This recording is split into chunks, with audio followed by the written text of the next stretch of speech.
देखिए, सबसे पहले है धारा लाभ। धारा लाभ की वही परिभाषा जो मैंने आपको पहले दी थी। किसी भी प्रवर्धक में निर्गम धारा अथवा उसमें परिवर्तन में निवेशी धारा तो उसके परिवर्तन का भाग लगाने पर जो राशि प्राप्त होती है उसको हम धारा लाभ कहते हैं। तो ट्रांजिस्टर प्रवर्धक के लिए निर्गत धारा तथा निवेशी धारा के अनुपात को हम धारा लाभ कहते हैं। यहाँ I2 करंट आउटपुट की है और इनपुट की करंट I1 है, तो बिना किसी हिचक के आप लिख सकते हो निर्गम धारा बटा निवेशी धारा बराबर I2 बटा I1। ये धारा लाभ होगा। अब आप तसल्ली से किरचॉफ के नियम लगाइए। देखिए, इस वाले परिपथ में I2 बराबर HF I1 प्लस ये मैंने यहाँ संधि पे इसका इस्तेमाल किया है प्रथम नियम का किरचॉफ के। HO अगर प्रवेश्यता और V2 ये वोल्टता है तो HO इंटू V2 ये धारा होगी। तो I2 बराबर HF I1 plus HO V2 ये मैंने यहाँ पे किरचॉफ का प्रथम नियम लगाया। लेकिन जैसा मैंने अभी भी बताया था, I2 धारा अगर अंदर आ रही है तो I2 बराबर माइनस IL, ये बाहर की तरफ जाएगी। तो I2 बराबर माइनस IL होने से मैं ZL के पदों में लिखूँगा V2 बराबर माइनस I2 ZL। जो बच्चे मेहनत करना पसंद करते हैं वो ये भी लिख सकते हैं V2 बराबर IL ZL, और फिर वो कह देंगे IL बराबर माइनस I2। अतः सर ने V2 बराबर माइनस I2 ZL लिख दिया। अब ये मान आप बेटा यहाँ पे रखोगे इसमें, तो I2 बराबर क्या आएगा HF I1 प्लस HO, और ये आ जाएगा V2 बराबर माइनस I2 ZL। ये बहुत आसान है, कोई मुश्किल नहीं आनी चाहिए किसी को भी। I2 मैंने कॉमन ले लिया, इस राशि को लेफ्ट साइड में ले गया माइनस का प्लस करके, और I2 बटा I1 का मान मैंने प्राप्त किया जो कि धारा लाभ है HF/1 प्लस HO ZL। यहाँ मैं एक कमेंट करना चाहूँगा, ये राशि आप आंख मीच करके लिख सकते हो। अगर मैं कहता हूँ कॉमन एमीटर में तो जो सारे बच्चे हैं वो समझ लें, मैं लिखूँगा HFE/1 प्लस HOE ZL। ये आगे पढ़ाऊँगा मैं। फिर मैं पूछूंगा बेटा बताओ कॉमन बेस में ये राशि क्या होगी धारा लाभ, तो आपका जवाब होगा HFB/1 प्लस HOB ZL, और कॉमन कलेक्टर में क्या होगा HFC/1 प्लस HOC ZL। तो इससे सरल कोई मेथड नहीं हो सकता याद रखने का, ये धारा लाभ आ जाएगा। केवल आपको इन पे साइन लगाने FC, FE, FB, HOE, HOC, HOB। अब नेक्स्ट जो क्वांटिटी है वो क्या है, वो है अपना निवेशी प्रतिबाधा। निवेशी प्रतिबाधा का मतलब है कि निवेशी वोल्टता और निवेशी धारा का अनुपात। तो देखिए ये परिभाषा है, इसका मान ट्रांजिस्टर के निवेश टर्मिनलों पर परिलक्षित होता है नंबर 1, और इसका मान निवेशी वोल्टता V1 तथा धारा I1 के अनुपात के तुल्य होता है नंबर 2। इसलिए मैंने लिख दिया ZI बराबर V1/I1। अब H प्राचालयुक्त परिपथ के निवेशी परिपथ में किरचॉफ के प्रथम नियम से, ये देखो यहाँ पे प्रथम नियम लगा दो, तो क्या आ जाएगा V1 बराबर, ये देखिए V1 बराबर H1I1 प्लस HR V2। ये रहा, ये देखिए H1I1, ये धारा अंदर I1 जा रही है तो H1I1 ड्रॉप हो गया, यहाँ H2 HR V2 ये रख दिया। तो ये प्रथम नहीं होगा, द्वितीय नियम होगा, क्योंकि वोल्टा नियम लग रहा है इसमें। प्रथम नियम धाराओं का है, तो ये मैं काट देता हूँ, करेक्शन कर देता हूँ। द्वितीय नियम से V1 बराबर I1 प्लस HR V2, लेकिन V2 किसके बराबर था, अभी मैंने पढ़ाया था माइनस I2 ZL। ये आप रख दीजिए इसमें V2 की वैल्यू, और इसके बाद में I2 का मान मैंने पहले वाले उससे रख दिया। तो V1/I1 की वैल्यू क्या होगी HI minus HR ZL I2/I1, और I2 बटा I1 क्या है, I2 बटा I1 है धारा लाभ, जो मैंने अभी थोड़ी देर पहले आपके यहाँ पर कैलकुलेट किया था AI। तो प्यारे बच्चों ZI बराबर क्या हो जाएगा HI minus HR ZL AI। ये इनपुट करंट, और इंटरेस्टिंग एस्पेक्ट देखिए, जब आप ZI को कैलकुलेट करते हैं तो परिपथ के निवेशी प्रतिरोध से इसका वास्तविक मान थोड़ा सा कम आता है, HI minus HR ZL AI।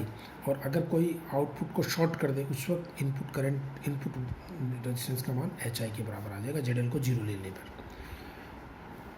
पुनः मैं अगर AI का मान रखता हूँ यहाँ से, ये देखो AI का मान मैंने आपको पहले बताया कितना था, HF/1 प्लस HOZL, ये मान मैंने रख दिया, HF/1 प्लस HOZL, ये मान रखने से ZI का ये वैल्यू प्राप्त होगी। अब ये मैंने आपको यहाँ एक अप्रॉक्सीमेशन भी बताया जो मैं आगे भी इस्तेमाल करूँगा कि अगर HF का मान वास्तव में बहुत कम हो तो ऐसी कंडीशन में ZI लगभग, और ये कॉमन बेस मोड में तो होगा ही होगा, क्योंकि कॉमन बेस में आपको पता है धारा लाभ का मान 1 से भी कम होता है, और HO वैसे ही 10⁻⁵ की कोटि का होता है, तो 10⁻⁵ इंटू लेस देन 1 हमेशा बहुत छोटा होगा। इसलिए आप कॉमन बेस में निश्चित रूप से कह सकते हो कि इसकी आंतरिक प्रतिबाधा HI के बराबर होगी। नेक्स्ट पॉइंट है मेरा वोल्टा लाभ, बहुत ही सरल, इसकी मैं PDF भी आपको भेजूँगा। तो वोल्टा लाभ अथवा प्रवर्धन का मतलब है निर्गम वोल्टा डिवाइडेड बाई संकेत इनपुट वोल्टा। तो देखिए ट्रांजिस्टर प्रवर्धक परिपथ में निर्गत वोल्टा तथा निवेशी वोल्टा के अनुपात को हम वोल्टा लाभ कहते हैं। तो मैंने परिभाषा दे दी AV V2/V1, और V2 का मान वही -I2ZL है, I2 का मान आपने I1ZL से रख दिया, और AV बराबर कितना हो जाएगा V2/V1। तो इसमें मैंने दोनों तरफ V1 का भाग लगा दिया, तो V2/V1 को मैंने AV लिख दिया, और ये हो जाएगा -AI I1/V1, और I1/V1 क्या होता है, ZI होता है, सब जानते हो, यहाँ ही परिभाषा हुई है। तो ये हो जाएगा ZL/ZI। तो ये एक इंटरेस्टिंग एस्पेक्ट है फिजिक्स में। देखिए कि वोल्टा लाभ बराबर धारा लाभ इंटू प्रतिरोध लाभ, एक तरह से ये प्रतिरोध लाभ है।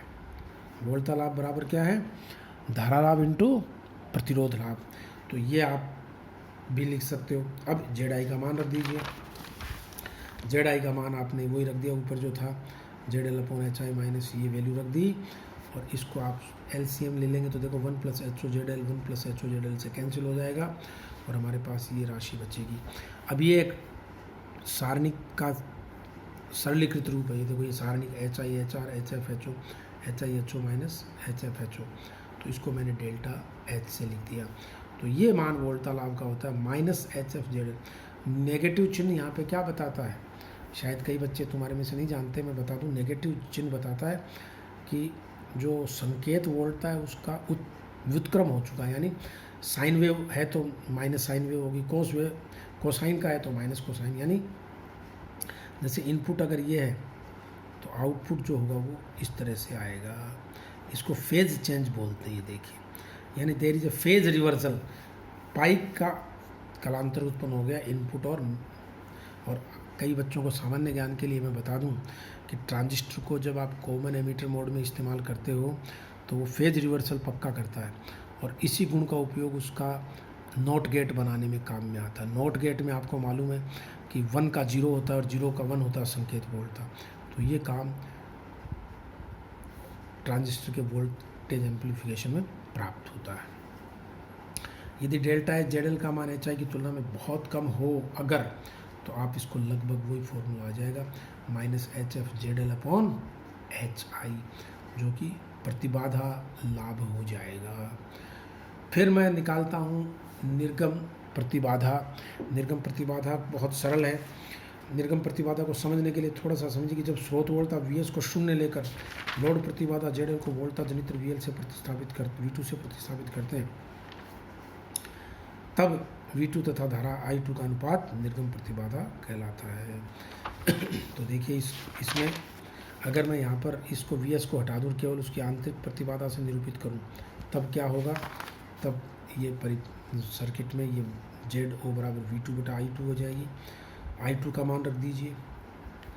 निवेशी परिपथ में VS को 0 लेने पर किरचॉफ का नियम लगा दो, वोल्टा रूल, ये आ जाएगा I1, और इनसे आप ZO का मान RS+HI/HO ये प्राप्त होता है। इसका सरलीकृत रूप थोड़ा सा आगे मैं बताऊंगा। तो ये इसकी वैल्यू आएगी ZO की। ये आज आपको करते हैं, फिर आपको कल शक्ति लाभ, समग्र धारा लाभ और समग्र वोल्टा लाभ बता करके कॉमन एमीटर में कैसे ज्ञात करते हैं, कॉमन बेस में कैसे, ये सब बातें कल बताई जाएंगी। Thank you.